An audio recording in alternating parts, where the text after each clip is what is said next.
What is up, everybody? Welcome to another game. Another Thursday night where we play lore games. Welcome. If you are new to joining us and you're like, what the heck is a lore game? Why am I here? This isn't an AMA. Who are these people? I don't even know. Here's what the lore games are. The lore games are where we... Dusty's got me with that stupid avatar. Oh my God, dude. Inside joke. Threw my game up. So what we do every Thursday night is we dive in to creating the overarching lore for the adult fantasy universe. So as you guys may or may not know, we are decentralizing what it takes to create a large universe, to create brand new characters, the next Spider-Man, the next Superman, the next Batman. And our community gets together to actually create this together in a communal way. And reap the rewards of that as well. So what we are doing in this game is the 30,000 foot perspective of it, right? So if you imagine a universe from the beginning of time to the end of time, well, we have to know what happens, right? Before we can have a story, and before we can have a really tight-knit plot and all this kind of stuff, we have to kind of know what happens. Like, there needs to be periods of time, like the medieval age or the space age or the information age or the industrial revolution. Like, all of these things that make up our history, these are what helps to make us as people. And so it is the same with lore, with a universe, with creating a universe. So this is the 30,000 foot view.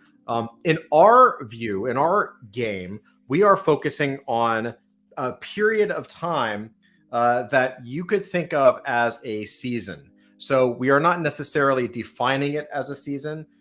These are not necessarily episodes, but they could be episodes or issues or moments of time compact to tell a story from beginning to end. And then, I'll walk through what the game board looks like here in just a second. But before I do, I should introduce myself, and then I should introduce the amazing players we have tonight. So my name is Todd Wanish. I'm a 26-year veteran of the comic and animation field. Worked on a lot of startups, advised a lot of startups, mentored a lot of startups, and now in Web3 and digital collectibles, also known as NFTs, but NFTs are a dirty word. So we're just going to say digital collectibles. That'll fool them. Anyway, tonight we have some amazing guests, our regular crew. I'm going to start with this guy right below, right here. Right below, we have the impeccable, amazing, talented, drop-dead, gorgeous hunk of a man. That's what the paper bag is for. That's right. What's up, Flint? Don't want to blind you. I'm doing good. How are you doing? I'm doing good. It's been a long week, but I love my Thursdays, dude. I love doing more games. Yeah, I'm excited. Yeah, I can tell. Great. All right, next. Woo! To be fair, Flint has been working on a launch. We're launching something in next week, I think. Which I'm not tired. You're tired. Sidebar. Melissa, who's our senior dev, you all know Melissa. Like she was like, we launched and she gave the date, which will be coming soon. And my face turned white because I realized how close it was. I had not realized it still feels far away, but now it's like very close, like surprisingly close. So yeah. It's always that part of the timeline where it's like, oh shit. Yeah, right. It's the oh shit moment for sure. Awesome, Flip. Well, welcome to the Lore Games. Hello. Now I'm gonna go over to this guy right next to me on this side. The one and only Dusty Sky. What up, Dusty? You're muted, buddy. God, they gotta hit that mute button. Hello. How's it going, man? Good. Why not tell us about your avatar tonight? We'll get there. Okay. I still gotta buy one. Yeah. All right. Fair enough.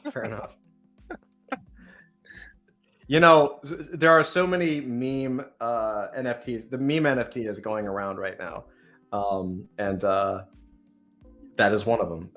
What up, Willie D? Willie D's in the audience. He said, "Woohoo, sweet alpha!" Yeah, man. I think you're gonna be very happy. I think everyone's gonna be very happy. It's what we're cooking up looks really good, and I'm very excited about it. And I think you guys will too. All right, so I'm gonna hop over. You know, I'm gonna go diagonal. God, I can't do this.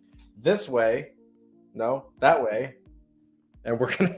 What's up, Zach? How are you? Yo. Good evening. Good evening. So Zach and I have been working on doing the same kind of lore game, but with a novel set in the adult fantasy universe. It's been a lot of fun. It's a lot of work, but it's a hell of a lot of fun. And man, how else are you doing besides that? Zach, you had a good week? Well, it's Florida. Well, I live in Florida. It's very different from Brooklyn. It's very hot. It's very humid. And it rains a lot. That's pretty much my life. Hooray! Awesome! Sunshines and rainbows. Woo! Yes, I am in a glass half full or glass half empty kind of world. I'm the guy whose glass is not only half empty but broken. Fair enough. I appreciate that. I think honestly, I think that's what makes a good creator. If you're not half broken and half empty, you just don't have it, or half full. I guess it doesn't matter. And then over here, well, welcome, Zach. God, I should learn to point. Over this way, we have Studio Point 6762, also known, aka Avery Butterworth. What is up, Avery? How you doing? Hey, how's it going? For those that don't know, Avery is a fantastic illustrator. He's done work with. Really? He is. Whether he likes it or not. Yeah. He's worked with White Wolf. He's worked with Image Comics. He's worked with Heavy Metal Magazine. He's also the illustrator on the Origin comic we have coming up featuring Devoid. And before that Origin comic, the thing we have coming very, very soon. Yeah. What's up, Avery? How you doing, man? How's your week been? I'm doing great. Awesome. That's just fantastic. I spent a good part of the day fangirling over something I can't talk about on here. We will talk about that later. That sounds good. Nobody here would understand why. I think I would, although I wouldn't understand the words. Okay. Yeah, I have a. We'll talk later. I always love fangirling, fanboying. It's fine. Yeah. Everything's good. All right, let's check out the game board. Welcome everybody once again. I feel like I need to get some like old school like game music to play for like the intro. Game show stinger. This is the game board. So what we have here, for those that have never seen this before, this is our lore game. So from left to right, we have at the top periods. These are periods in time. They can be millennia apart, or in our case, more like episodes or issues, right? So these are events that are, or periods of things that are happening in time from a beginning to an ending. Inside each period, you have events, and inside of events, you can have scenes that define the event. And it is up to the players to kind of decide what happens. We are now in an advanced round of the game where we have done the spaghetti against the wall part. That was kind of phase one, where you're just like, I don't fucking know, spaceships on Mars eating pizza, I don't know. And then phase two is we pushed it through a story circle. In this case, we pushed it through a story circle provided by Dan Harmon, because it's a fantastic circle, and it actually does a great job of getting some basic points. And now we are moving into the beat sheet. This beat sheet is from Tom Gowan, and it's fantastic, and it's just a really good simple diagram. And then, of course, to round this all out, we have this gigantic sheet, which I'm going to zoom out. This thing is huge, and this was designed by James and I. Really, James was the one that put all this graphic stuff together because he kicked ass. So this is basically the definitions and the time play that plays into the beat sheet. So it's basically the same thing. It's just that I'm actually going to, when we go to a new section, like gathering the team, I'll just read about what it's about, so the team has, so the group and the team has an idea of what it is. So where we left off, no idea. No, I'm just kidding. We were working on Blood and Metal, the beat sheet. We really got down to pretty far in there. We got into the break into 2B, the revelation of the plan. If you guys need some time to get reacquainted, what I'll do is I will read from the midpoint. And that way it's not too far and we can refine it as it goes. Whoever's last has to eat the cookie, correct? Avery. I'm so glad that I am probably the only one that knows what the hell you're talking about. I have no idea what's happening. I am so glad. I caught that one. I need a safe place. Oh, boy. I have no idea what's happening, and I'm kind of glad. So, Flint, the Nope, fact that nope. I understand what he said should give you all the signal in the world to know. You not don't to need Google know it. anything about Yeah. All right. So midpoint, the nemesis revealed. The king kills his queen, whom he now sees as a threat to his power. The primordial, now bereft of the one being in the universe who has ever showed him love and affection, now for the first time feels grief and hatred. It hits him harder than it would anyone else because he has no context for it. So it cuts deeper and unbalances him far more than it would a human. The primordial now loses any vestige of respect and obedience for the king and views him as the most hated and mortal enemy to be utterly destroyed. He turns his power against the king and his city. Now we break into 2B. So 2B is basically a little past the midpoint. That's 2A is before the midpoint. So in fact, I'll show you on the circle so you can just kind of have a visual. Down here, this is 2A on the right-hand side, the bottom right quadrant. And on the bottom left quadrant is 2B. This is where the bad guys close in, all is lost, the dark night of the soul. The hero is going to get his ass kicked. Or we should say the lead of the story, because hero is basically a term for protagonist or the focal point of the story. Because our main person is the king, and he's not really a good guy, right? Break into 2B, bad guys close in, heroes mask rally the troops. What are the consequences of the queen's murder? The king, having escaped the primordial's initial wrath, watches as the primordial burns a path of destruction across the city. The king now understands the disaster his mistakes have brought upon his kingdom. The primordial aims to cause as much damage as possible to get back at the king. Now his only choice is to take up arms and destroy the primordial. So we're heading into a big battle. Event, break into 2B, revelation of the plan. How does the king plan to fight against the primordial? The primordial ship has been placed in one of the temples in the city. Inside is a spear made from what appears to be like an obsidian, but is far stronger. It was found lying across the primordial and seems to counter his power and strength. The king takes up the spear and goes forth to save the city and his power. What the king doesn't know is that the spear can neutralize the primordial, but only if another is spent to activate it, which is pretty cool. And so over here, we are in the revelation of the plan, which is, let me go check because I don't have all the stuff memorized forever. That is bad guys close in. So we are in the bad guys close in part right here. Dusty, looks like you're first up in the order, my friend. What would you like to do? And so just so you know, everybody knows, because there is a change, Dusty, you're not alone. Because I kind of forgot. In this round, we're playing it a little different. What we're going to do is everybody can sort of pitch in together. So it doesn't have to be Dusty and then we go in order. It's pretty much everybody. That way we can kind of generate ideas together. So everyone can kind of unmute and speak, and we can groove.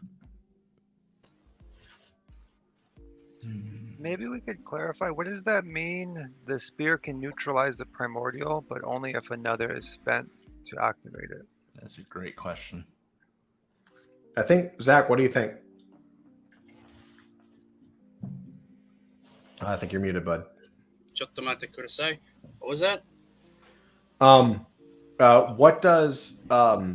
What the king does not know is that the spear can neutralize the primordial, but only if another is spent to activate it. What does if another is spent to activate it? Only if another's life is spent to activate it. So the idea is that he can use the spear to take out the primordial, but the spear requires like fuel. It requires life force. So what he doesn't know is that by using the spear to take out the primordial, he's basically killing himself. Okay. So basically, it gives it. The idea is that it gives this man who's really very much a bastard a chance to basically redeem himself and become a hero. And so what I will do, just to give context, is I will read what the section is. Will that help everybody? That'd be helpful, yeah. Okay.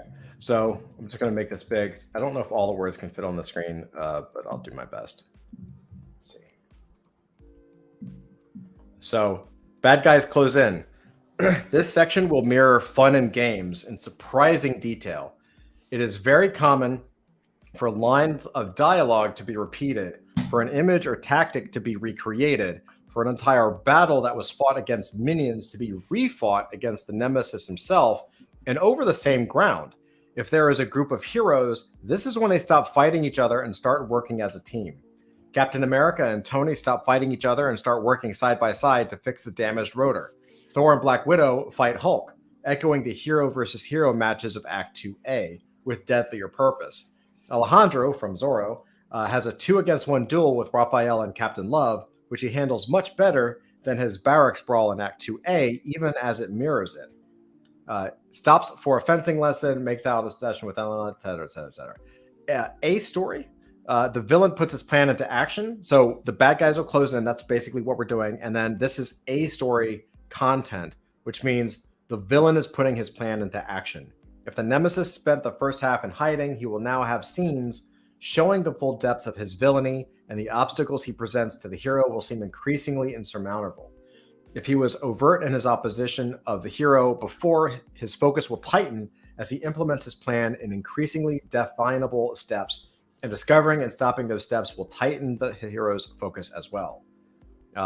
Obadiah meets with the 10 Rings later, who first captured Tony, steals the pieces of the prototype Tony left behind, and begins building his own weapon.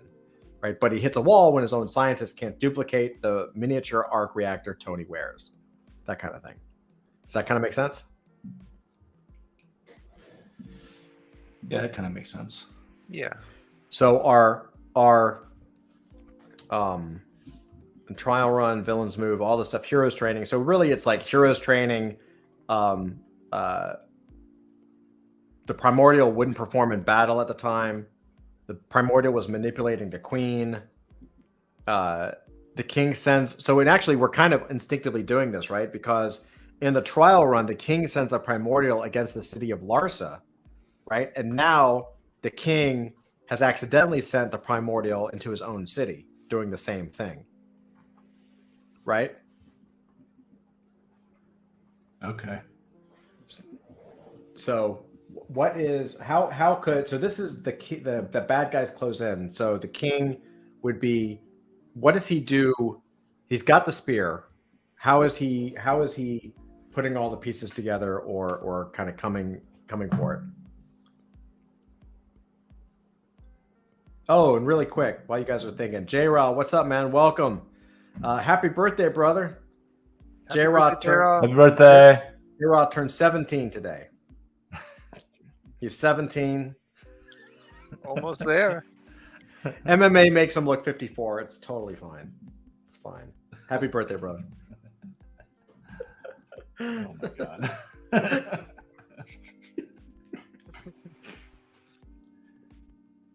Zach, any ideas?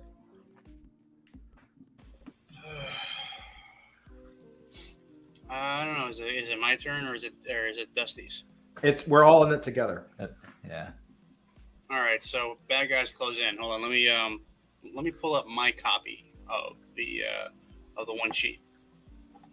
All right. Yeah, because we went through this yesterday, right? Remember? Mm-hmm. Okay. Break into, gathering the team, high power, storming the. Okay. So where we are right now? Break into 3 or gathering the team or storming the castle. Neither. We are bad guys close in. Oh, right.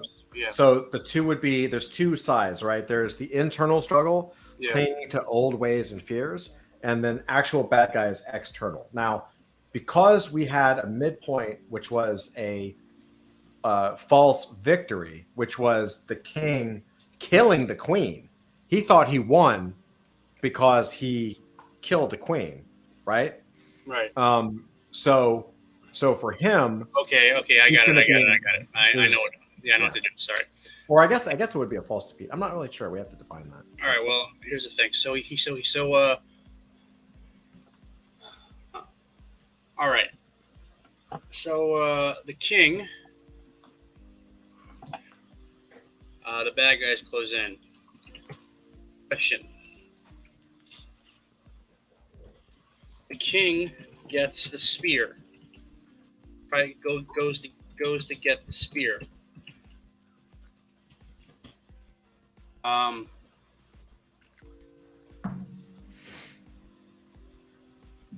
Okay.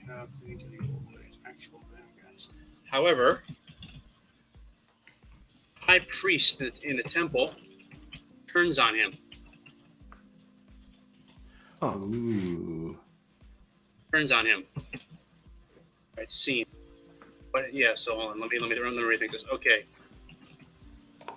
What is the plot twist that follows?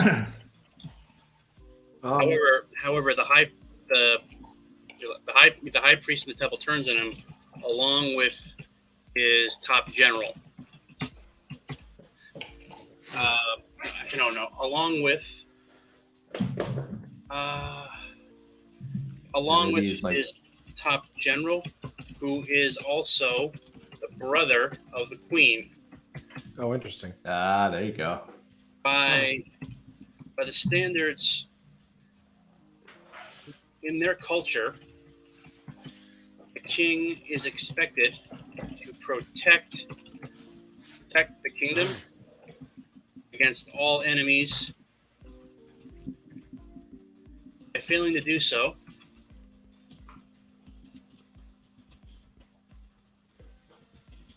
he has shown that he has forfeited the favor of the gods. Interesting. So he has to like fight through them to get to it. Or better yet, the high priest and the general will try to make a deal with the primordial, saying, "We will serve you as our king. Just you're obviously superior." Interesting. I like how by killing the queen and trying to get back at the primordial or take control of the primordial, it actually is the domino, like the linchpin that starts to collapse his house. That's cool. Right? Yeah. Yeah, basically because he's like most ancient kings, he's had to step on a lot of toes and crack a lot of heads to get into power and stay in power. So now that he's weak, now that the primordial is basically, that kind of basically shown, basically defeated him or hurt him. It encourages everyone who's got a grudge against him to make their move. How south do we want to go? Like, what I'm asking is, like, if we want to introduce a character, we can always bake him into the story when we do another pass. But if we have a general and the queen was his sister, and the king has killed her, a general in a wartime thing is going to act out in a violent. I would assume. We could say that when he kills the queen, he also kills this guy as well, because as he sees it, it's two birds with one stone. He kills the queen, who's kind of seducing away the primordial, and he kills a general whom might possibly be a threat to, might be getting too ambitious for his own good. So we would have to modify it to introduce a general in the beginning. So let me finish writing this, okay, real quick. Yeah. When the general approached the primordial, and the general strike the king down and badly wound him. They approach the primordial and kneel before him. offering him kingship and kingship of this city and ultimately the world. Oh, no way. And I know it's kind of hacky, but No. I just thought of something. I just thought of fly something. right here. So so I'm thinking that the high priest and the high priest and the general. So we would have to so like here I've set up work, preparing soldiers for dealing with the invading army. What we would do here is we would say we would add a scene where the high priest and the general. High priest blesses the army on its way out and exhorts them to obey the king, who is the chosen of the gods. The general is the brother of the queen, and is ambitious in his own right. Right. Also, he serves as the second in command. So you guys saw the original, the first Iron Man movie way back in the day, right? Well, you know how that movie, Jeff Bridges' character, does a complete heel turn and turns out to be the big baddie who builds his own suit. Yeah. So something like that, basically. Interesting. Okay. So we're creating a new nemesis that's not the king or the primordial. That's interesting. Well, because think about it, the primordial is basically like a mindless engine of death, who's starting to become more intelligent. These guys, they see the main chance and they take it. It has a layer of complexity to the story, I think, because if it's just the king against the primordial, he grabs a spear, they fight, boom, the story's over, and we have maybe half a movie. But with this, it gives us more. Well, first off, it gives us like more. More fuel we can use to fill out, all is lost, Dark Night of the Soul, Breaking the Three, et cetera, et cetera, et cetera. Because now the primordial is not just is not just fighting himself. He now has like his own goons who used to serve the king, and this could also act as a way for the king to gain forgiveness, because we can say that as he's dying, the spirit of his wife appears, and they reconcile, and she forgives him for murdering her, or she says, if you are damned and accursed for your actions, you must atone for this by killing the primordial and banishing this evil you brought. It's time to make a choice. Do you want do something good with your life, or die like a dog? Yeah, I dig that. I dig this.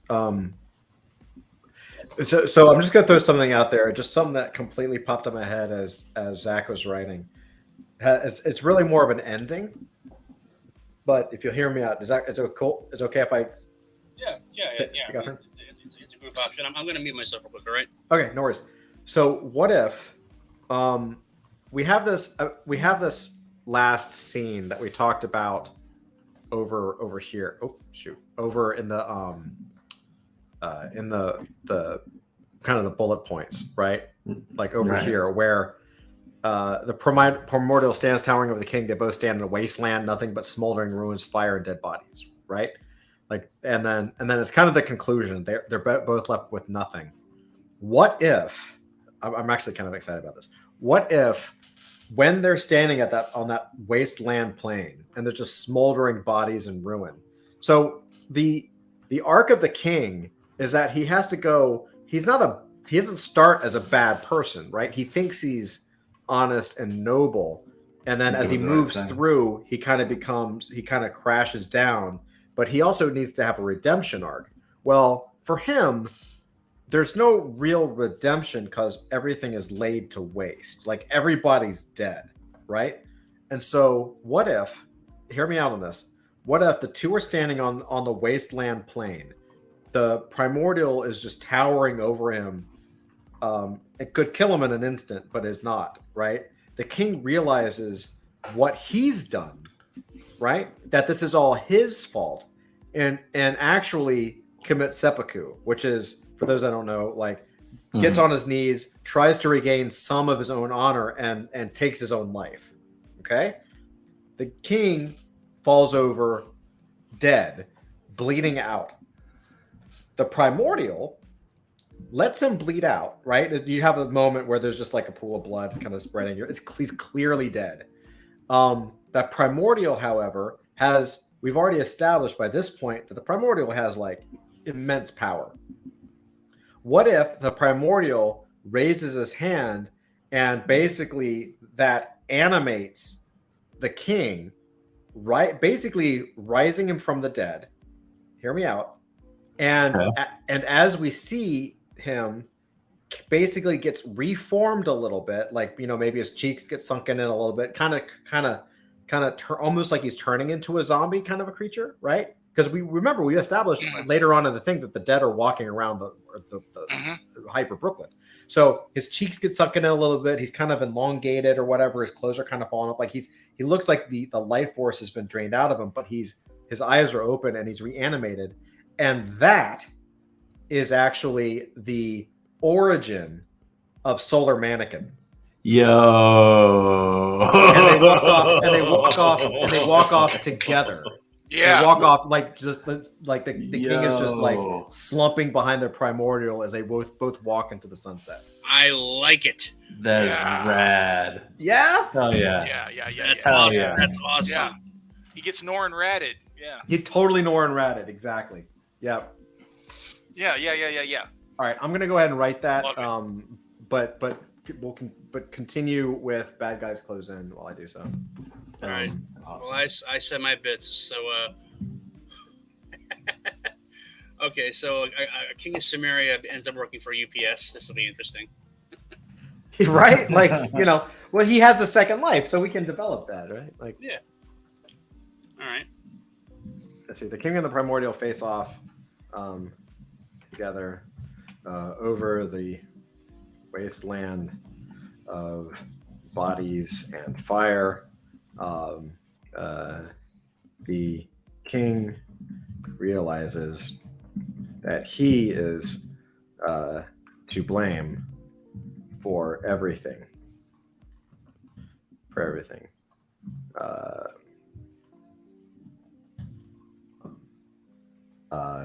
In a last effort to save his honor or regain his honor,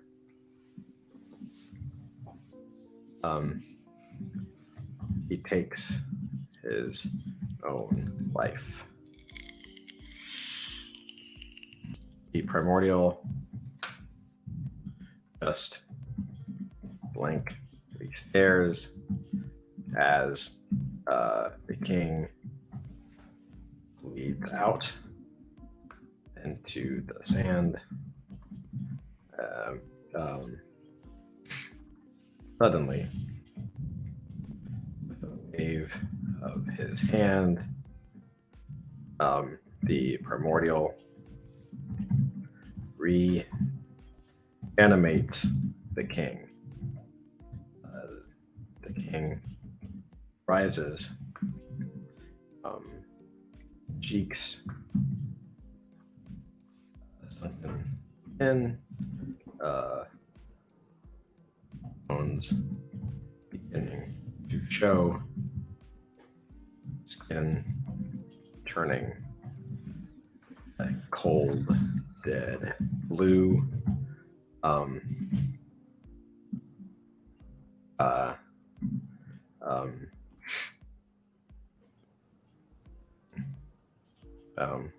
The king opens his eyes once more, and slumps and stumbles behind the primordial as they both walk off into the sunset. Yeah. Yeah. I was like, dude, that's kind of a cool, that could be dope. Yeah. a cool origin story. Like we just did both of them, right? Like kind of a cool twist. And then it makes total sense because now he's become a surrogate. You know, he's become the what do they call Silver Surfer Avery? The herald. Yeah, the herald. Right? He's the herald, right? Mm-hmm. Your boy. Yeah, boy. That's awesome. Yeah, All right. Good. Yeah, I'm stoked by that. So we have, bad guys close in. Bad guys close in is internal and external. I feel like we have one. We've got, he gets the spear, high priest, general strike, and kill down, strike. The high priest and the general strike the king down and badly wound him. They approach a primordial and kneel before him, offering him the kingship. So that's kind of a external. The internal would be probably like the clinging to old ways and fears. So this is the king desperately trying to hang on. Well, no, because he's the hero. So this would be bad guys, right? No, well, internal would be the hero. Actual bad guys is the external. So internal would be the king desperately trying to keep control, right? Right. Like internal bad guys close in. The king desperately tries to keep control. And what was the fears that he had, that he was never gonna have an heir, or that he was never, it was that he was not up to the task, right? That he would lose his power, basically, because without power he is nothing. And now he's losing it.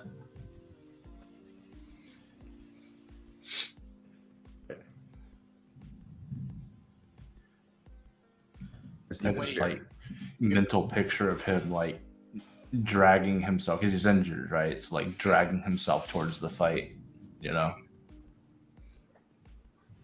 Like, I'm gonna fix this situation. Right. He's almost like But he does end up with enormous power, but a slave.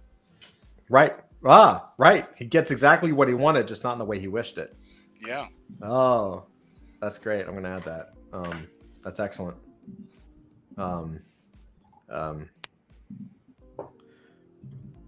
King has received immense power, just not as he imagined it.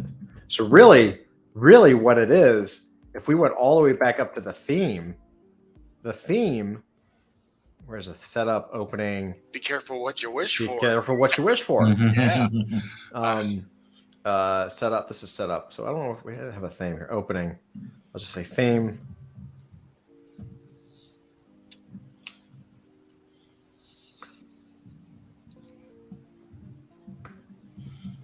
Right, and it could be the discussion could even be at this point about a sire, right? About a male heir, right? Right. But he's like, it doesn't even have to be like, he'd be like, oh, I can't wait for this child is, go fight to the death and take over the, Eastern Front, and the queen is like, oh, he's gonna be a handful. Be careful what you wish for, right? Talking about a baby, but really they're talking about the primordial. They just don't know it, right? Mm-hmm. Yeah. Dope. All right, so I feel like we've got an internal. We have an external. Do you guys want to add anything to bad guys close in, or should we bump along? Move along, I'd say. We can move along, yeah. Okay. Whiff of death. All is lost.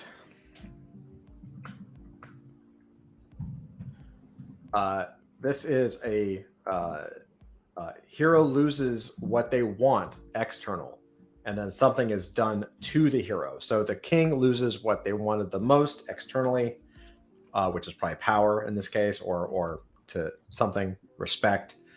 Something is done to the hero, and it's also whiff of death. This is whiff of death is where Obi-Wan dies, right? The mentor dies. All is lost, meaning like he's never going to get his thing. We still have to have him somehow maybe win for losing, which I'll be interested to see how we pull that off. All is lost. The superhero has fallen a step behind. He had the nemesis in his grip and somehow lost control of himself, the situation, or his powers, and the nemesis won. The superhero is almost always lucky to get away with his life. Even though Tony and Steve succeed in restarting the ship's turbine to halt their fall, and Black Widow has saved Agent Barton, Hulk and Thor have fallen off the ship and Loki has escaped, and they still don't know where the cube is or what he plans to do with it.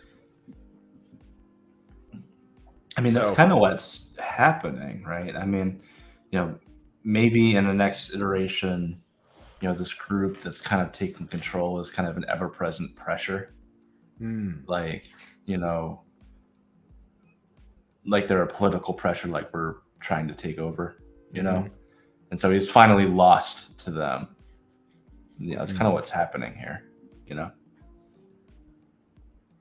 Go for it. You want to try to take a stab at a. Well, what I'm saying is we kind of already have that. Yeah. Well, then we should. Let's see. Well, let's see if we can. Right. So maybe really the all is lost moment is then the king gets badly wounded. Yeah. Because he's barely escaping with his life. Barely escaping with his life. He's lost everything. It's kind of that, yeah.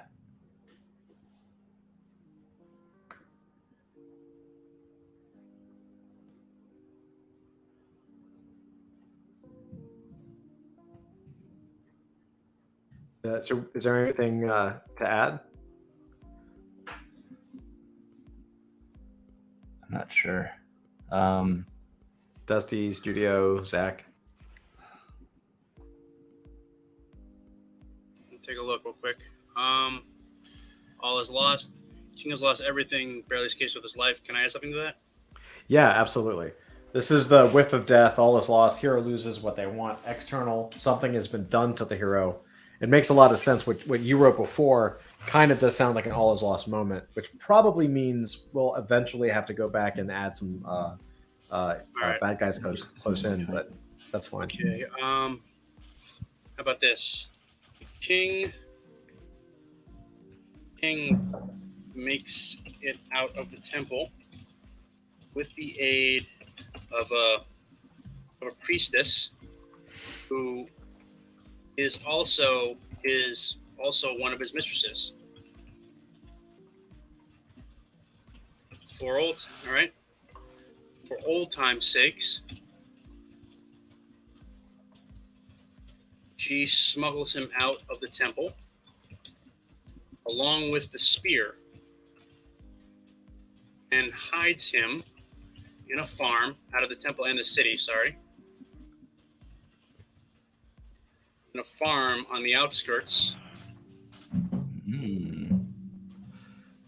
where he can heal. She tells him this is as far as she goes since he brought this on himself, and he should reflect on this, on why the God, on how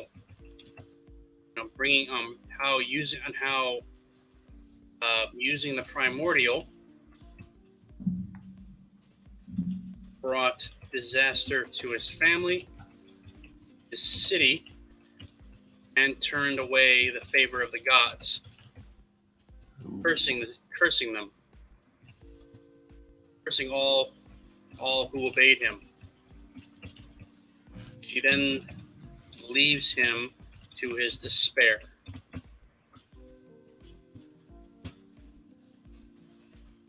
All right, so I would see this as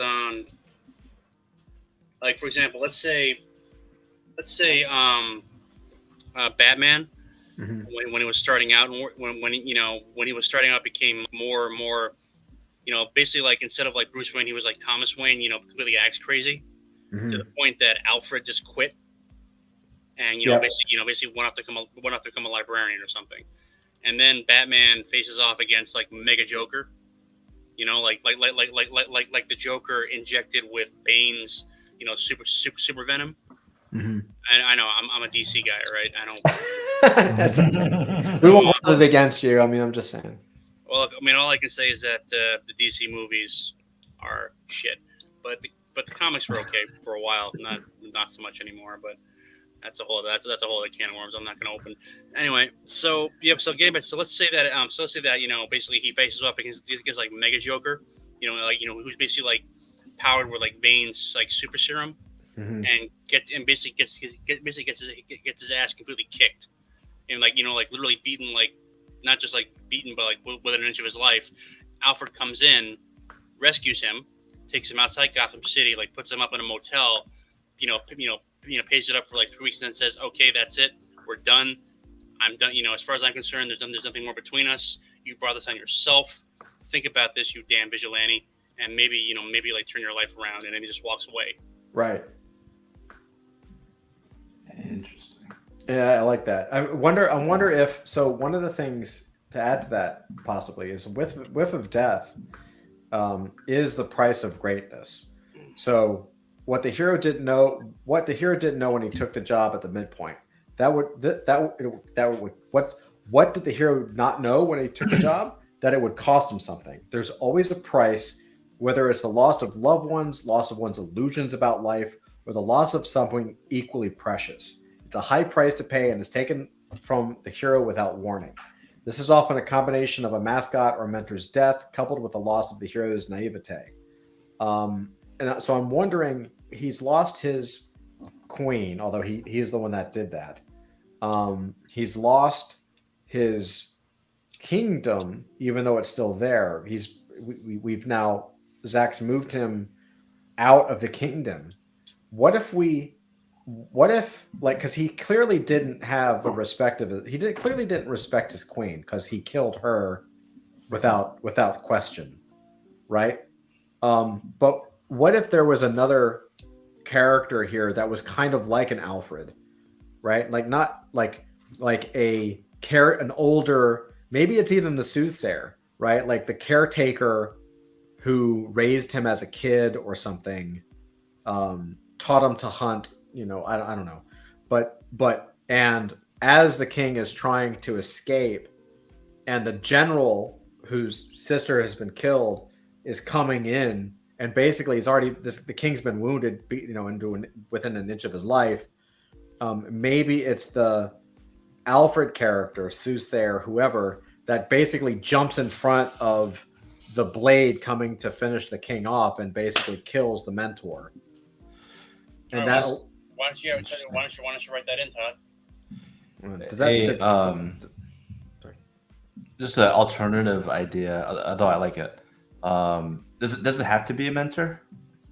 No, or can it just be a loved one? Loved one, mentor, loved one. Yeah. This is the person, someone that the king, someone that the king actually cares about, right? Or I mean, it would be the queen. Like if it was the primordial killing the queen right here, that would make sense as well, right? So here's a thought. We have this mistress character that we're introducing that's taking him. Yeah, we don't have to keep it. You can replace it if you wish. I just threw it in there just like to have someone. Well, it actually kind of works because maybe part of the reason that he kills the queen is so he can be with the mistress. That's like part of it, right? And then she takes him out of the city and it's like, I'm done. I'm out. So he loses her as a loved one. Doesn't die, but loses her as a loved one. And there's that a mention of like losing naivete. There's that naive part of him that hoped that relationship would work with the mistress. It works. It works without introducing another character. Yes, yeah. So we'd have to bring her in at the beginning somehow. That's true. Yeah. I have another idea as well. We've kind of Ooh. painted the king as somebody who only cares about himself and his image and his, people respecting him. So what if, while they're on their way to this farm out on the outskirts of the city, like the common people are disrespecting him, right? They're throwing tomatoes, or they're saying, "Look at what you've done." Yeah. So he's also losing the respect that he loves the most. I love that. So that also could be kind of all is lost, right? Because he lost what he wanted the most, right? Like his respect is gone, right? Yeah. I think that's great. So who wants to write that? What are we writing? Flint. We have a few different ideas going on here. What are we actually choosing? All of them. They all work. Let's put them all in. A mistress / mentor dies and/or leaves him, and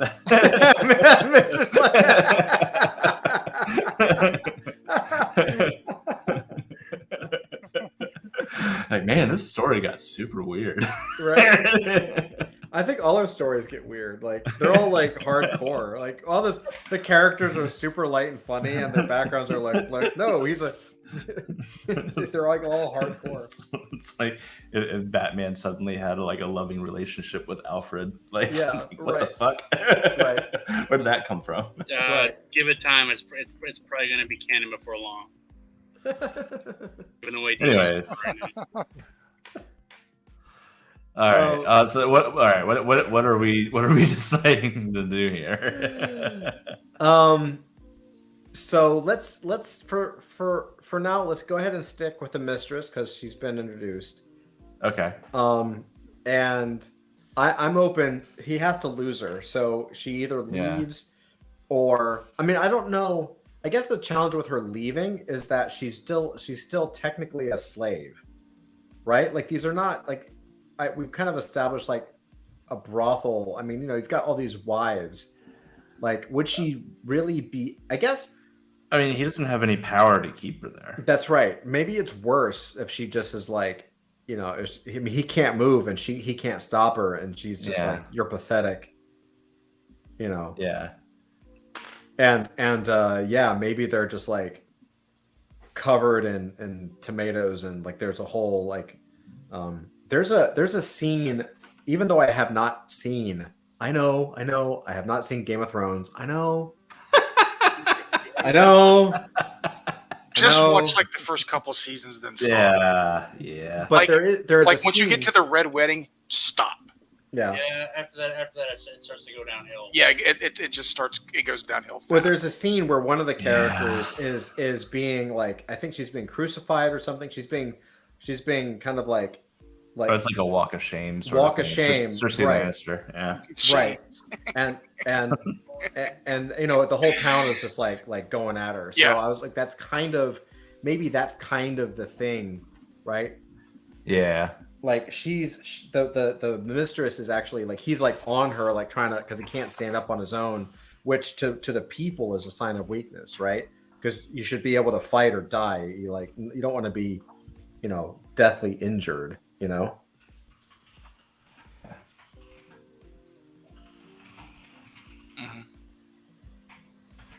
All right, I'm just typing up.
This story's got me thinking.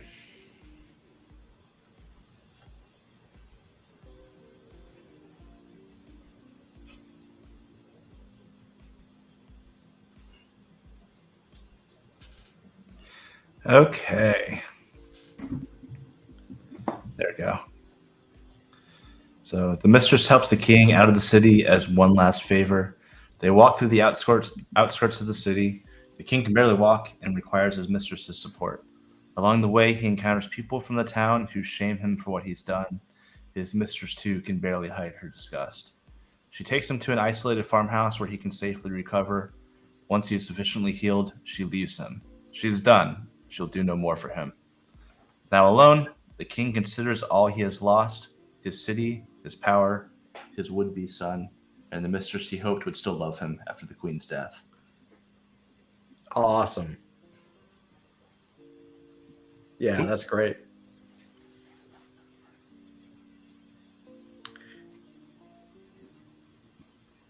I'm also wondering, we don't have to do this now, but I'm also wondering if they're like, if one of the reasons for the king to kill the queen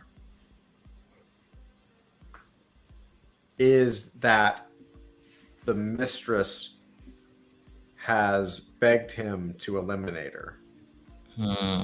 Because I think there needs to be like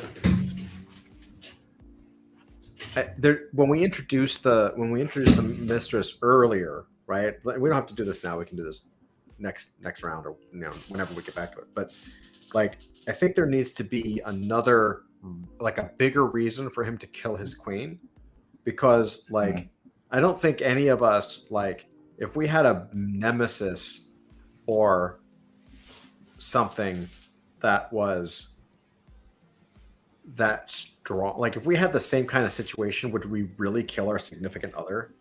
Like, probably not. Yeah. Well, what if I'll show you, like what if in this time one of his handmaidens, whoever he's having the affair with, he finally actually has a son with her and wants to get rid of the first wife, so that wife becomes number one, her mistress can become number one wife, and that kid can be legitimate heir. There you go. What if as well as getting rid of the threat of her influence over the primordial. What if we modify it? What Avery's talking about, kind of print that, like, okay, cool, but what if we establish earlier that it's the mistress that doesn't like the way the queen treats the king, right? And he's kind of putting up with it. Keep his redemption, keep his, like, he's not a complete Satanist on this, you know what I mean? And maybe instead of the king killing the queen, it's the mistress. Okay. Like it's like no, that doesn't work. Maybe one more thought. So the king first got this idea from the oracle, right? The oracle gives him this riddle. So maybe he's on the fence after that, and he goes and speaks with his mistress. This is what the oracle said. What could it mean? And the mistress wants maybe to offer the king, well, you should kill her, and I'll give you a son who can be your heir. Maybe, yeah.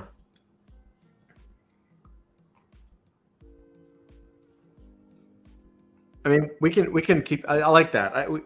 I'm not saying that we have to solve it now. I'm just thinking, like, I think there has to be a bigger reason for the king to kill his queen, other than just like, I'll show you who's boss, right? Like, right. It's like kind of an extreme reaction. Not to say it can't be justified. It's just, Yeah. Well, it's two reasons, that, and he can make his bastard legit heir. Willie D says Heinous is Primordial's half brother. He's a real dick. Nice. Well played. I'll see myself out. All right. So we've got Dark Knight of the Soul. Do we want to continue? I feel like we've kind of taken a good stab at it. Anything to add before we move on? maybe throughout the story we can kind of put in little bits where the queen's also nagging on the king, giving him more reasons like this, she won't leave me alone, and she's adding to this, and just kind of pushes his rage against her more and more. Possibly, yeah. Maybe he just like, yeah. I mean, I think if you combined like a mistress with a queen that maybe he was on the outs with, like maybe not to her face, but behind her back. Maybe if there were reasons for him to get out. Then yeah, I think it could happen for sure. Okay, let's we'll table that. That definitely there's something there for sure. Now we're gonna move on to the break into 3. We are around the bend. We are coming home. Break into 3. Newly re-energized, the superhero solves the last piece of the puzzle, if there is one, and takes the fight to the villain. In Avengers, Tony finally understands Loki's motives and figures out where Loki will stage his final attack. Neo finally understands how deeply Morpheus believed in him and realizes that while he doesn't quite believe in the same thing, he does believe he can save his mentor, and he has a plan. So that's the break into 3. The blank finally understands. The king finally understands, and then we can fill in the blank.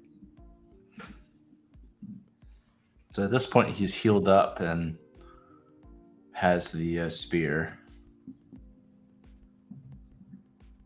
I don't really know what the realization is there. Like, I have this mental picture of him just like showing up at the gates of the city. And like challenging the primordial or something, but I don't know. I don't know I don't know how it fits into this category. Does he realize that the only chance he has to regain his power and respect and maybe the mistress is to now defeat Primordial? I guess, yeah.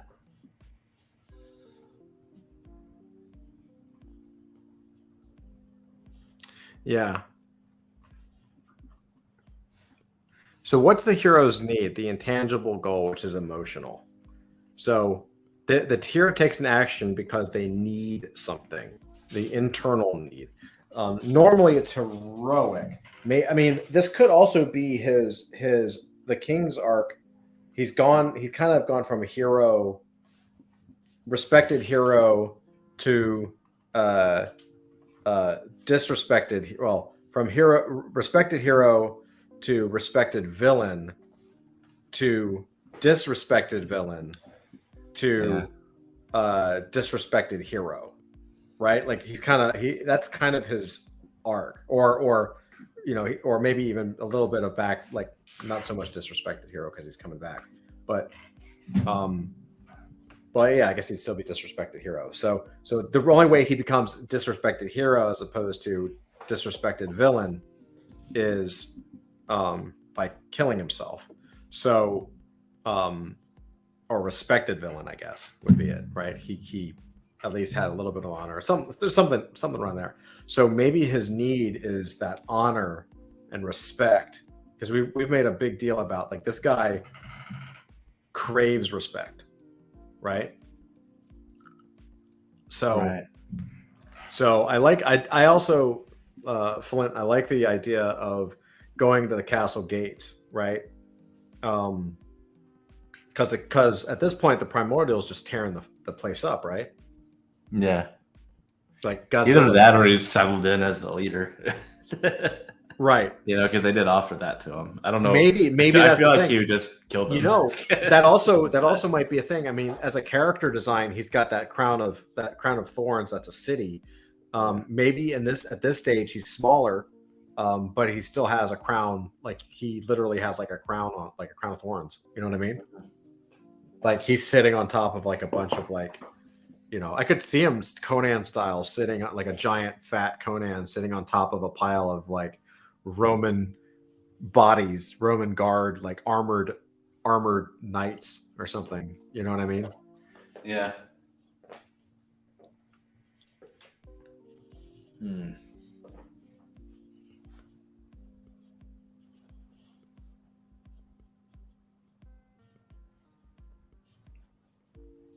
What do you think, Avery? I don't know. Oh wait, you know what? Since he does end up with that crown, that's a city when he's gigantic. Yeah. Okay. There's a table that has like a map on it of things they're conquering once there's land. He rips off a model of a city or like a stadium, and he puts that on his own head and he wears it as a crown. So he starts off while he's small with that idea. That's cool. He puts a model of a coliseum from one of those strategical maps as on his head as a crown. Because that's actually pretty cool. I like that. So silly. I like it. Yeah, I like it too. Like he's like, fuck it. Yeah, it gives him personality. I like that. Yeah, I like that.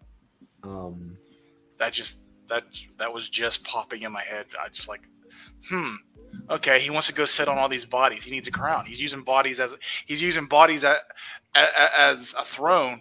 So as he's just walking up there, he stops by he just rips up the Colosseum off of the model and just sticks that on his head and sits down like, what up? We could also have him, demanding human sacrifices. Oh yeah. Because like how in like throwing babies and virgins or something like that into what.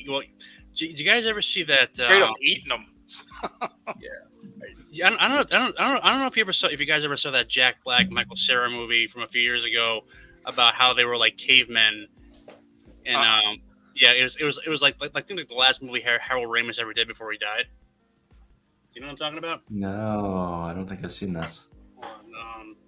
Harold Ramis, Jack Black. Let me look it up real quick. Yeah, Year One. Okay, I've heard of it. It's really bad. I'm sure. But which kind of makes you wonder how they got like so many really good actors. And they had Jack Black, Michael Cera, Oliver Platt as like a, like an insultingly gay high priest. It's like they basically took every like bad gay stereotype they could think of and just crammed in this one character who likes throwing virgins into a burning mouth. And I'm thinking, why was this movie not picketed? Or maybe even the protesters just thought, you know what, we're not going to waste our time on this one. It's just something this bad is not going to do harm to anybody. But too stupid to be a threat. Juno Temple and Olivia Wilde, actually. Jesus. Oh, what? Yeah. So, but so basically the idea is that there's a scene in there where,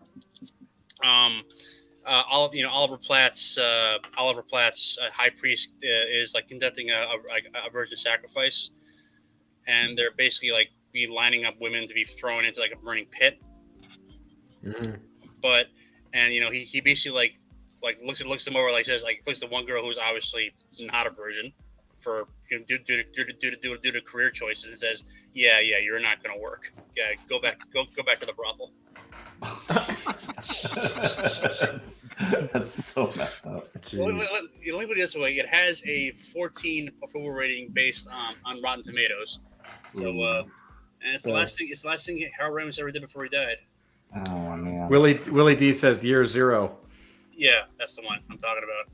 Yeah, I mean, I'm watching this in 2014. I'm thinking, yeah, this character is like not just a stereotype, but he's an insulting stereotype. And yet no one's complaining about it because the movie's so bad. No one saw it. It's like the actors are thinking, we're not going to waste the time for posters on this one. I mean, no one's going to watch it, so why draw attention to it? What's up, Hype? Welcome, yo. Hey, Hype. Yeah, welcome, welcome. But check it out though if you want to see like Jack Black that in like acting in the time period we're talking about. Oh, interesting. Yeah, anyway, I'll shoot you shoot you guys the Wikipedia link. But yeah, so I'm thinking this could be like something we could think about. For sure. Yeah, we don't have to have it all figured out tonight. So yeah. So breaking into 3, we kind of skipped ahead a little bit, and we kind of came up with a shot with a primordial using bodies as a throne, and he rips off a model of a coliseum and places it on his head. He's now demanding human sacrifices, which is pretty awesome. But this is about the king finally understanding what he needs to do in order to accomplish his goal.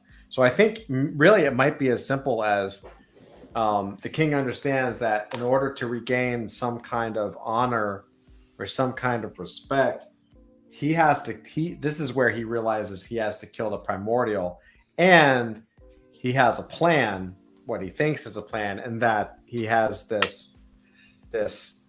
Maybe, and we can rewrite this later, but maybe he doesn't have the staff at this point. Maybe he remembers it and has to kind of like dodge the beast in order to get inside the temple where primordial is demanding sacrifices and get the staff.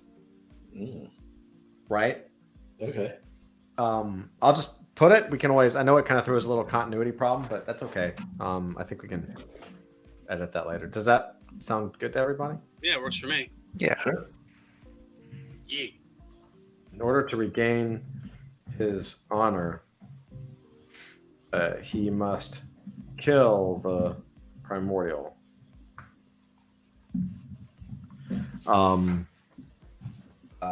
He remembers I'll just say call it a staff of power, and the primordial's ship, which is now in a temple. Yeah, like maybe he doesn't escape with it the first time, and now he's trying again or something. Right. I'll just say he is trying again. He must make his way through the city as a disgraced leader. Dodge the primordial and capture staff. Right. So it's kind of like going off of Neo finally understanding how deeply Morpheus believed him and realizes that while he doesn't quite believe in the same thing, he does believe he can save his mentor and he has a plan. So that was, when they go into the lobby and they start killing everybody, right? That was the plan, is they go in and shoot everybody, right? Yeah. So it doesn't have to be deep. We just have to get them there, right? Right. Okay. Does anyone have anything to add or change or? I think that works. Okay. Awesome. So we are moving into we're about to move into the finale. Yeah. So we're about to move into the finale. So this moves to a little bit of fun and games, which makes sense because we just said that he's making his way through the city as a disgraced leader. He's got to dodge the primordial and capture the staff. So that's kind of fun and games, right? As we move into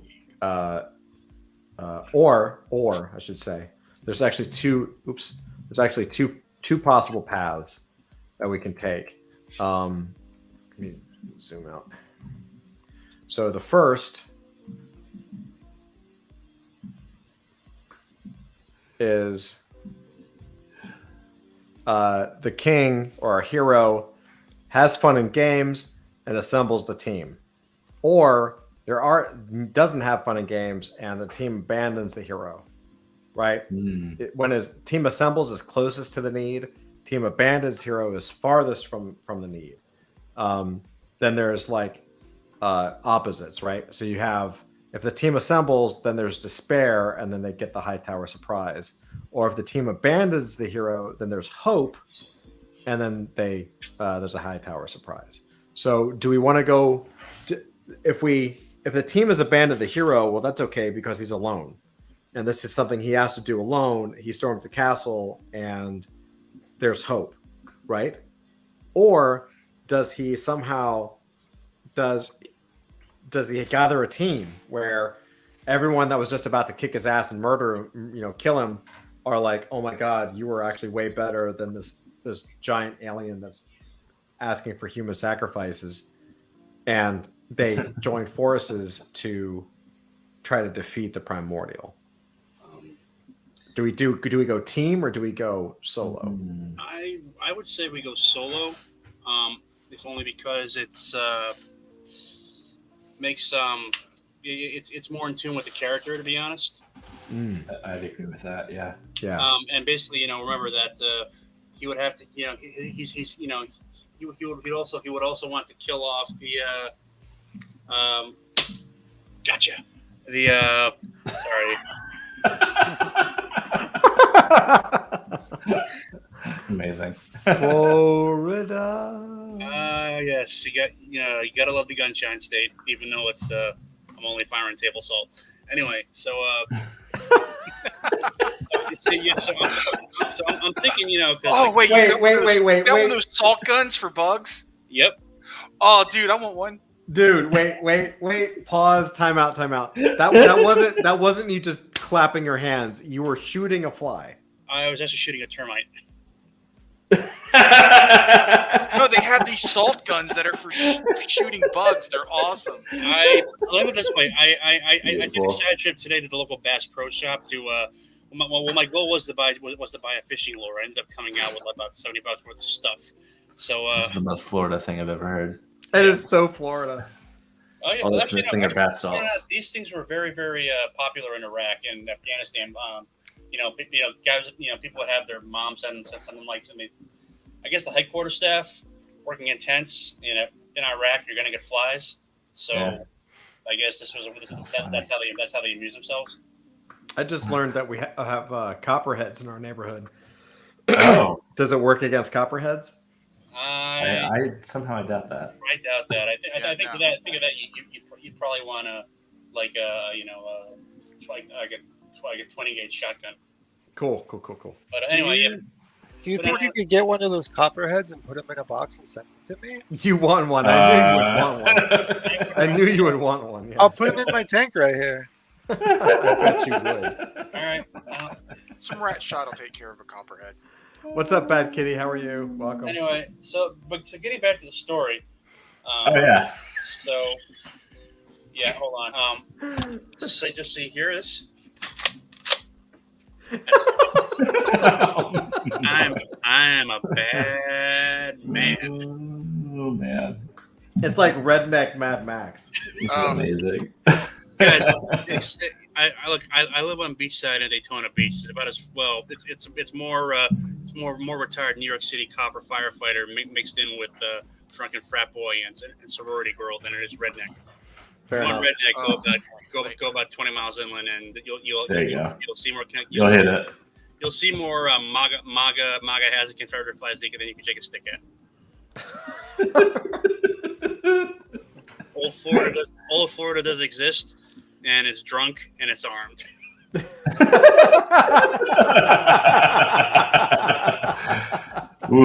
Thanks, folks. I'll be here all week. Make sure to tip your bartender on the way out. Oh my god, dude, it's hilarious. Okay, so getting back to the story. Gathering the team. Anyway, yeah, I don't think he would need a team per se, because everyone who would be on his team has backstabbed him. I'm thinking this would be more like a huge badass fight, like basically like a giant curb stomping battle with him just going into the palace, basically it's like we're going through like The Crow. You guys have seen The Crow, right? Oh yeah, classic. And you know that scene. Oh yeah. You haven't seen The Crow, Flint? Dude, it's a classic movie. Well, you know that scene where the Crow, Brandon Lee drops into Top Dollar's he's meeting all the gang leaders. Yeah, on the table shot. The table, and then he goes and he just starts killing everybody. Yeah, I'm thinking like that, but much bigger. Because he wants to kill the high priest. He wants to kill his brother-in-law. He basically slaughters a lot of guards who were basically turned on him in an instant. And then finally at the last move, our lone bloody hero, driven only by his wrath and desire for revenge, faces off against the primordial. And so that makes sense. That's gathering the team and storming the castle. Part of storming the castle, anyway. So, do you want to go ahead and hit that up? Yeah, I'll do it. It sounds like you got a good idea. While you're doing that, Flint. So, the Crow. Oh no. So here's what's interesting about the Crow. First, it's an awesome movie. Second, the soundtrack has probably the best Cure song ever done. And I wasn't a fan of the Cure until I heard that song. Okay. Also, the interesting thing I think, and this is with a lot of music too. Like I think hindsight. I mean, you can never recapture when you first see it, but it's so iconic that in so many movies. It was so original and created so many kind of like classic action shots and styling, like cinematic styling, that I think watching it would look like every other action movie because you wouldn't realize that it was the first one, right? Got it. Like if you've seen The Matrix and you watch The Crow, you'll be like, oh, this looks like The Matrix. You know what I'm saying? And like, no, this was the originator, right? It was the originator of the crazy shots.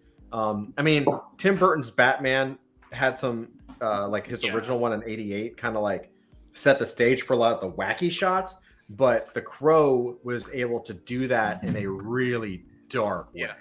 If you were a teenager in the 90s and into any of the subcultures that were around, punk, goth, skater kids, alternative, it didn't matter. That was your movie. Yeah, it was dope. It was for everybody in that. And I think the fact that Brandon Lee, died tragically, just made it all the more poignant. Yeah. So there was a couple things. So do you know who Brandon Lee is, Flint? No, I do not. So a couple things. This is how crazy, how dark. I want to say dark is a negative. It's just like tone. The movie. So Brandon Lee was a rising star. He was also Bruce Lee's son. Oh, okay, yeah. Oh, yeah, okay, yeah. He got hit by a bullet, shrapnel from the stunt gun. Yeah, okay, yeah. Kind of like Alec Baldwin, but by accident. That's right. Yeah. No, well, Alec Baldwin was an actual bullet. What killed Brandon was something in the barrel. Anyway, Alec Baldwin, but not on purpose. Oh no. So Brandon Lee was Bruce Lee's son, tragically passed away in the movie, right? Yeah. They actually had to invent digital effects, like the idea of taking his face and putting it on a body. Like he died halfway through filming, and so a lot of the shots they ended up doing is a trackpad, like taking his face from another shot or from B-roll and actually putting on a stunt double, right? And just lighting it so that they could make it look good. And it works perfectly. It was brilliant. And on top of that, really did look a lot like him. Yeah. And on top of that, the original comic, because it's based on The Crow is a comic book. And the comic was what made the comic so interesting is that it was based, so tragically, the artist, the guy who created The Crow, Avery, what's his name again? James O'Barr. Thank you, James O'Barr. James O'Barr. Basically, what happened was like they got him and his girlfriend. It's been a long time since I've remembered the story, but I believe they like their car. I mean, straight up out of a movie. Like their car broke down on like some kind of like abandoned road, and like straight up, like some people came around and like did some horrible things to his girlfriend and killed her. Like, and he survived. And so The Crow as a book was his way of emotional consolation. Like it was personal therapy, right? Yeah. So The Crow, where the character goes through all of this and dies and comes back as a force of vengeance to get the people that killed him, right? So pretty cool. Like, I mean, cool in a comic book way, right? Yeah. So yeah, I realized, I have heard of this movie, but I only knew it within the context of Bruce Lee's son and all that stuff. We gotta maybe that's something we can do for we've been doing movie nights, and we're adding more like community like crossover movie nights. Maybe that's something we can add to our list, because that's a great movie. Oh yeah. Oh, you watch that in Discord and everybody watches it and comments. Pretty much, yeah. We have another app that streams it better, but yeah. And what we've actually started to do, Dusty's been working on this, is we've actually been contacting other communities, so it's like a cross community, like new people to meet and hang out with. It's cool. That sounds awesome. I recommend Jeff the Smoochie. A few last things about the Crow to tickle your mental ivories. There were a bunch of sequels that came after it, most of which were not good. And apparently it's become one of those legendary, like they've been trying to reboot it for the past 20 years, but it never seems to go anywhere. I think I think it was like Alex Proyas was the director, and I think Adrian Brody I heard at one point, but who knows?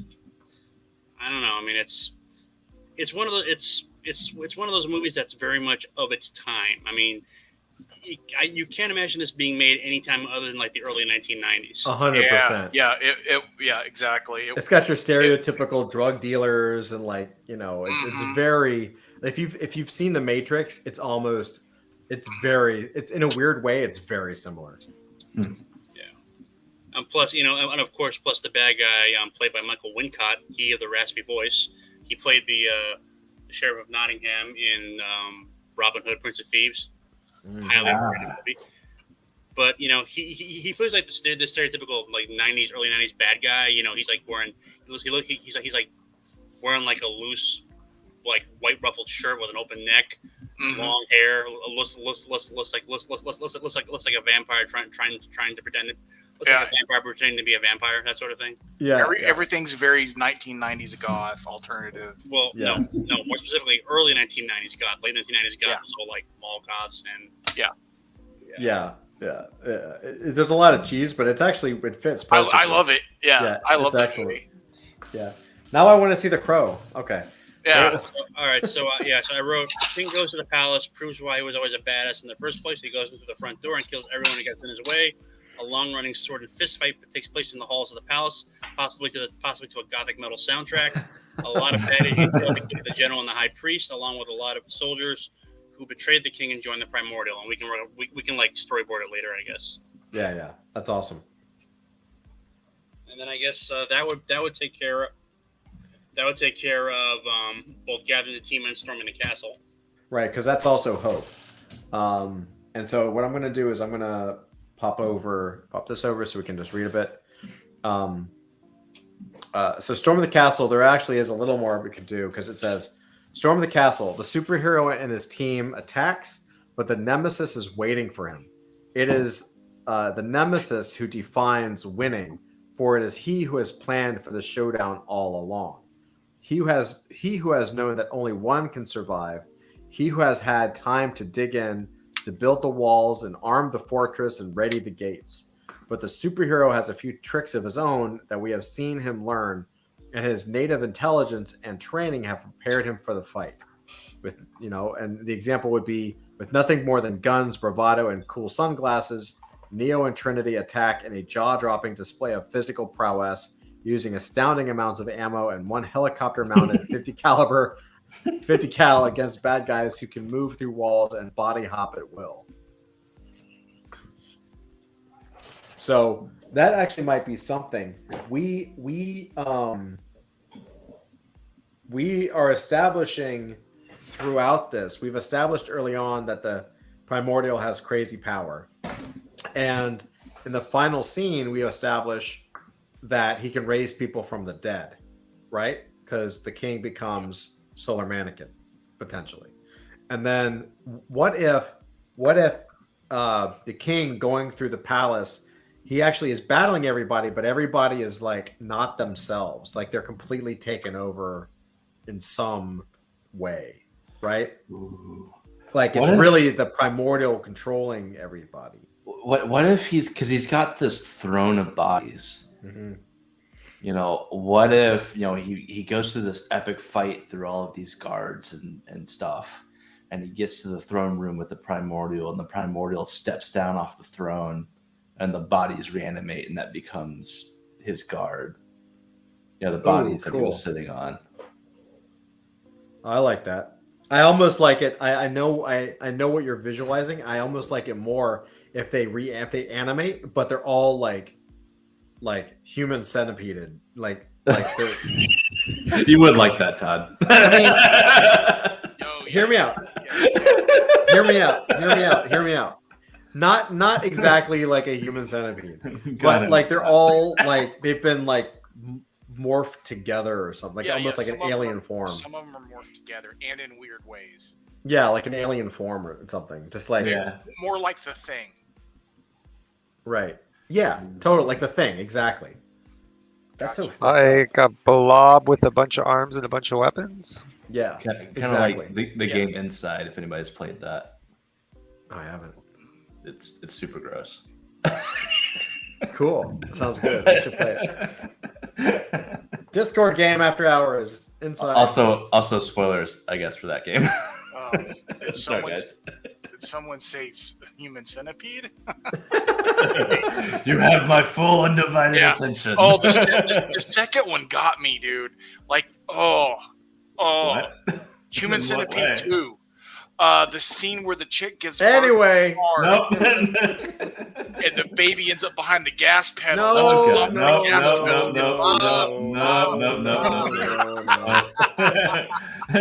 This is not what we're doing right now. Willie D is not helping. Did someone say human centipede? Thank you, Willie D. The takeaway I'm getting from this is, holy shit, they made 2? No, they made 3. They made like several. Why? No, I don't want to know why. Never mind. The second one is way rougher. Way. Anyways. Like the first one's got some campy stuff you can laugh at because it's so cheesy. Like the second one, there's a couple of times I went, like I retched. That's pretty awesome. Okay. You're welcome. Oh God. So I take full responsibility. You should have known your audience, Todd. This is true. So really, this is Storm the Castle. Like Todd's known me for like 30 years. He knows I'm a degenerate. This is true. This is true. I know what I'm asking for. Storm the Castle. Let's say the I'll just throw out as the king, as the king, as the king battles his way through the town's people are fight back. They are controlled by the primordial. As the king gets to the throne room, primordial descends. Yes, that doesn't matter. Descends. I have no idea. Damn it. Descends. And his throne.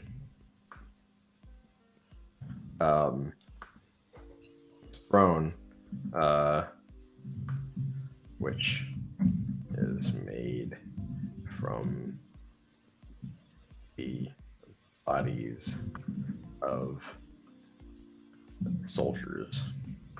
I almost imagine that even the throne, instead of having like a chair, like legs, It's actually like some of the knights, almost like they're like on the like almost like a pyramid. Do you know what I mean? Like where the bottom of the pyramid is actually like they're actually holding the weight, like they're not allowed to lay down. Do you know what I mean? Yeah. Which is made from the bodies of soldiers. Awakens. How do I define this? The primordial descends from his throne, which is made from the bodies of soldiers, and we see that as like a thing like mass.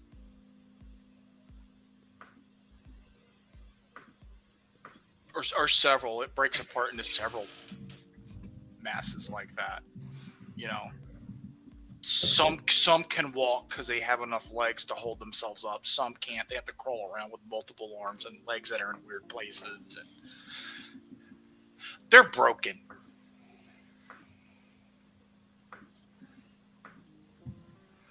In like masses. Yeah, you know, some drag themselves around like the intestines in Dead Alive, that Peter Jackson movie. Oh yeah, for sure. The Dead Alive. That's a great movie. Okay, cool. So next up is High Tower Surprise, which actually we might have just done, to be honest. In fact, I'll go ahead and call it this, and we can add to it as we read it because I believe we just did that. High Tower Surprise. So High Tower Surprise. Hero loses what they need. Something is done to the hero. Let's read about the High Tower Surprise. The High Tower Surprise is the superhero learns just how ready the nemesis is as weapons are pulled out that the superhero didn't even know existed. With his back to the wall and nowhere else to turn, things for the superhero look grim indeed. In Avengers, Loki's minions are not limited to their airborne jet skis, but also come with a giant armor-plated flying turtles the size of a full city block. My favorite High Tower Surprise, I'm sure I'm going to butcher this, but it's what I remember as a High Tower Surprise, is an Alien. It's the fact that it's actually like after Ripley kind of wipes out aliens, she realizes that there's a queen. Yeah. Right? Like all of a sudden the queen, there's a big badass queen. Like, oh shit. Surprise, like you didn't do anything yet, right? You have more to come. So that kind of works with the thing like masses, right? Right.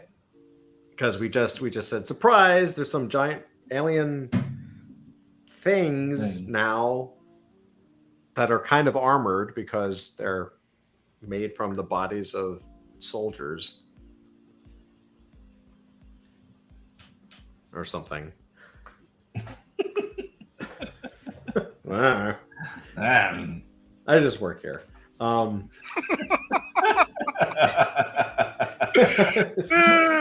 Is there No.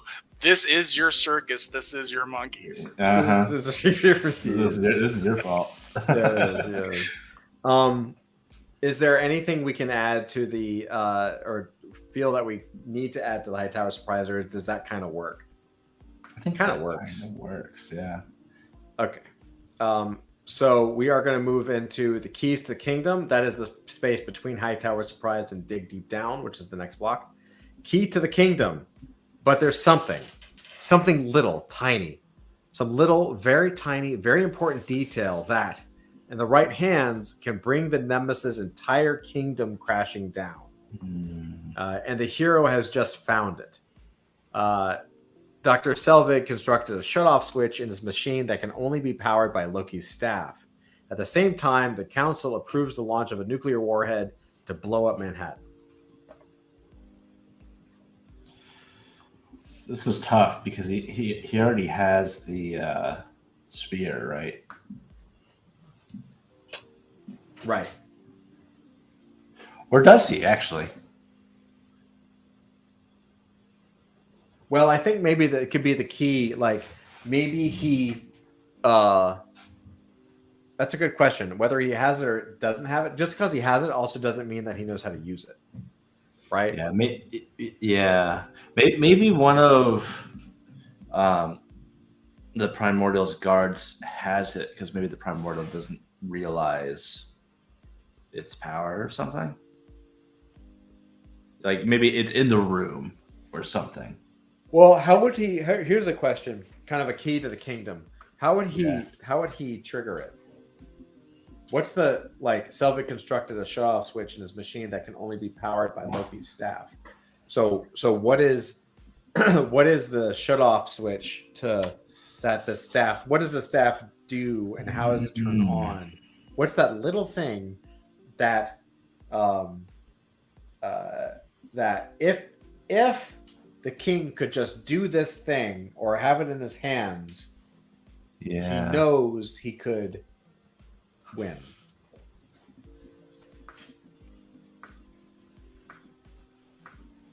How does the staff work? I don't know. Human centipede. Yeah, that's how Okay. it works. Wait. So when he dies, he has the staff, the spear, whatever. Now he brings it. He's brought back to life as the herald, and now the spear's charged because he did die when he was holding it. It's charged, it's ready to go. It's got what it needs. Look at that part. What if?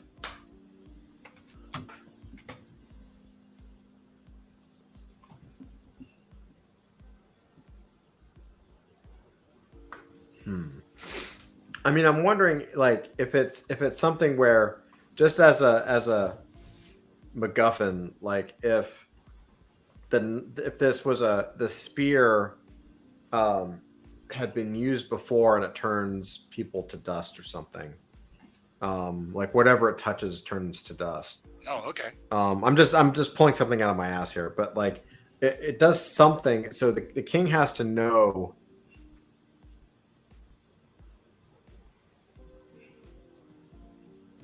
We have to show that this is the key, and we have to show that that there's just some small the primordial doesn't know this, but that thing is over there.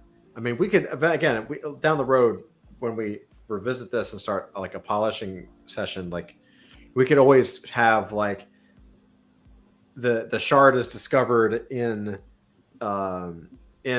the primordial ship when the primordial's a baby, and maybe there are other creatures in there or something that have been killed by this thing, right? There's another story that we don't know about, but do you know what I mean? What caused the ship to crash? Maybe it was the primordial killing off the other people. Who knows? Do you know what I mean though? The king, if it's something that happened in the past, or if it was something that happened when the primordial was a baby, then the primordial would not know about it, right? And so the primordial that gives the king insider information, kind of the keys to the kingdom that the primordial would not know about, right? So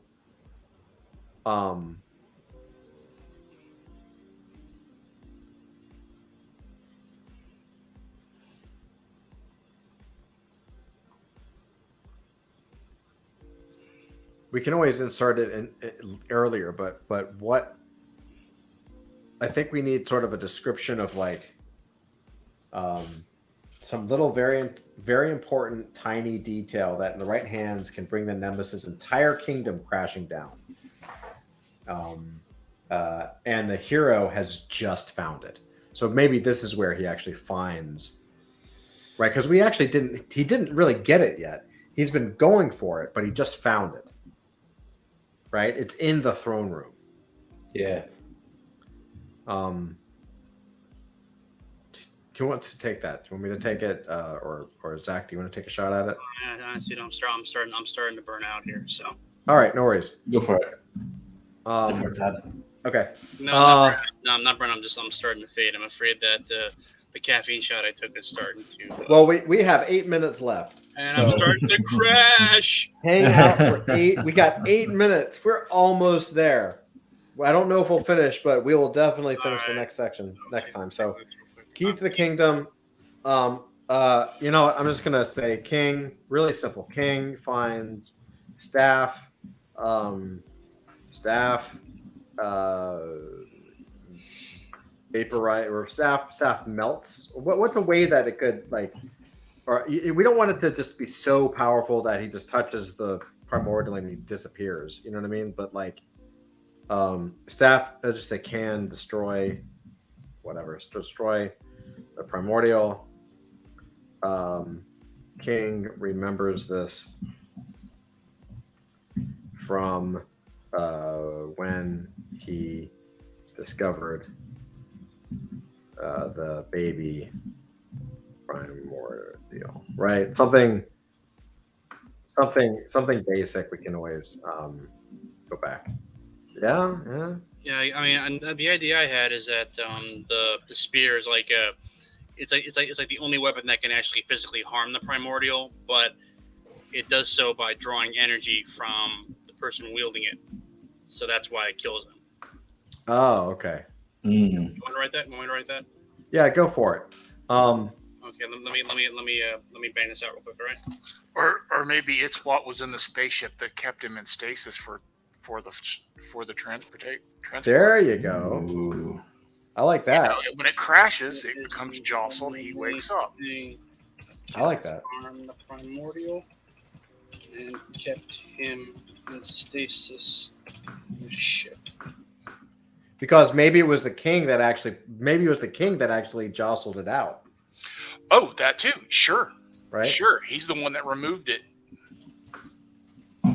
So I'll even add that. Why not? Just so we have something. It's to him. It looks like a staff, but it's actually like a locking pin, a giant locking pin for the capsule.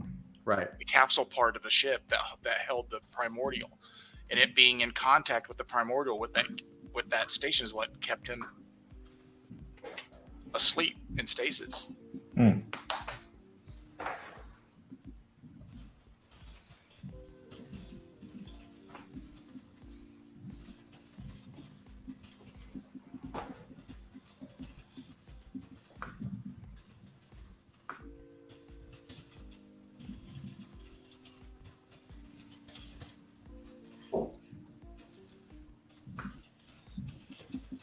And like I said, the last scene here is one where the city's completely leveled, right?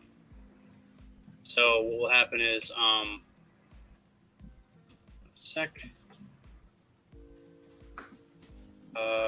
still typing here.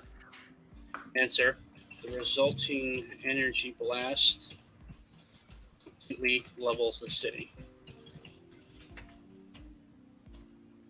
Primordial. Sorry, typing's bad.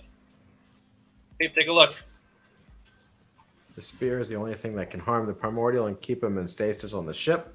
The king uses the spear to fight primordial and stabs in the monster's heart. However, the spear requires a life energy of the person wielding it to work, and when the king strikes down the primordial, he dies as well. The resulting energy blast completely levels the city. Interesting. Cool. We'll keep it. See what happens.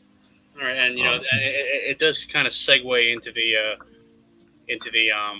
final scene. So instead of like the king and the primordial facing off each other over the wasteland, it could be like the king's spirit and the primordial face off against each other, and then the primordial. Or not even. You could actually do both, because if you have the king stab the primordial and it's taking the king's life energy, well then the king he's going to have that sunken face, which is what Solar Mannequin has, right? He can change to look like that, collapse and die, and then the primordial can bring him back to life anyway. All right? And so it still works. It totally still works. Completely levels the city. Awesome. So that's also this really is actually like dig deep down as well, because that's the next one. So I'll just put see above, because that's pretty much what it is. right? Dig Deep Down is using the key will take complete synthesis of the superhero, the full fusion in faith in himself, um, combined with every scrap he has gleaned from his training. Summoning the last ounce of everything he has, the superhero reaches out and grabs hold of the key. In Avengers, having been told at the midpoint that he's not the guy to make the sacrifice play, Tony must do precisely that by taking hold of the warhead and aiming it straight for the portal, knowing as he does that it's likely to be a one-way trip. So we're basically doing the same thing, right? We're taking the warhead and aiming it straight for the heart of the primordial, knowing that it's going to be a one-way trip. Right.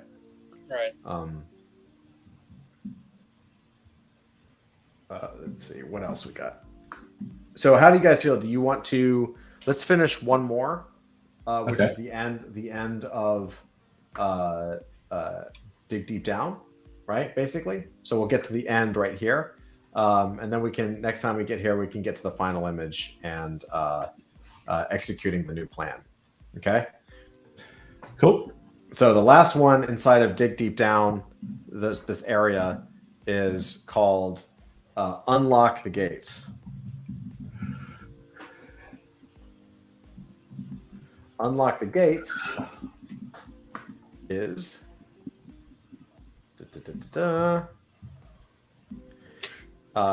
unlike that, the Nemesis defenses crumble. What follows is a superhero displaying his true might, his true power, against which the Nemesis seems like a pale imitation.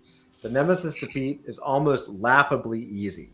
Whatever of his minions are left run scared. With the destruction of their mothership on the other side of space, Loki's soldiers crumble dead.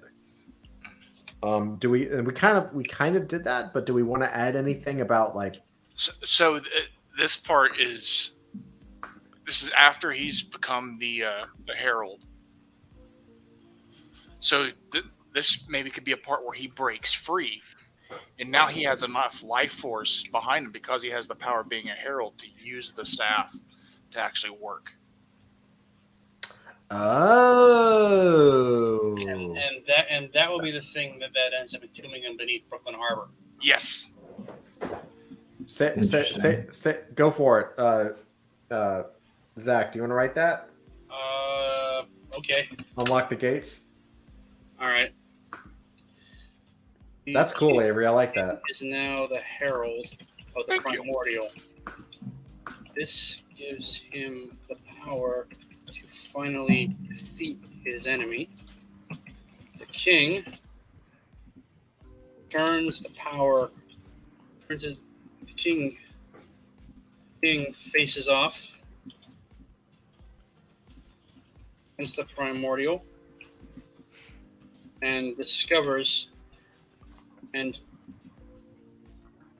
puts him back into stasis and hurls him halfway around the world into New York Harbor. Final scene. King, who will one day be known as Solar Mannequin, wanders the earth.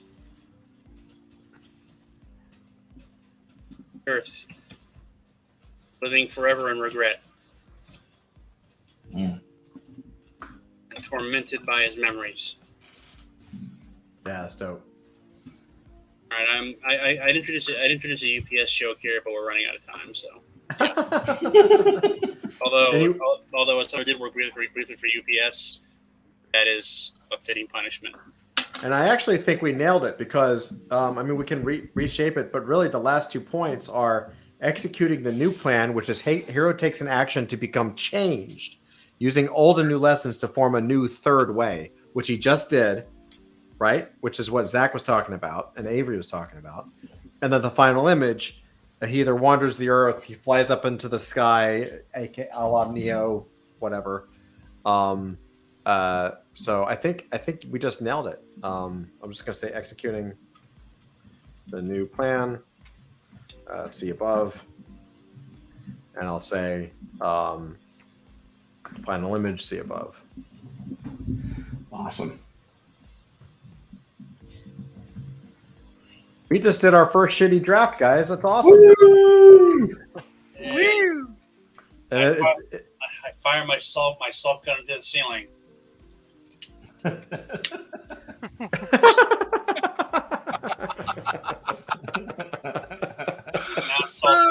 now salt falling down on me.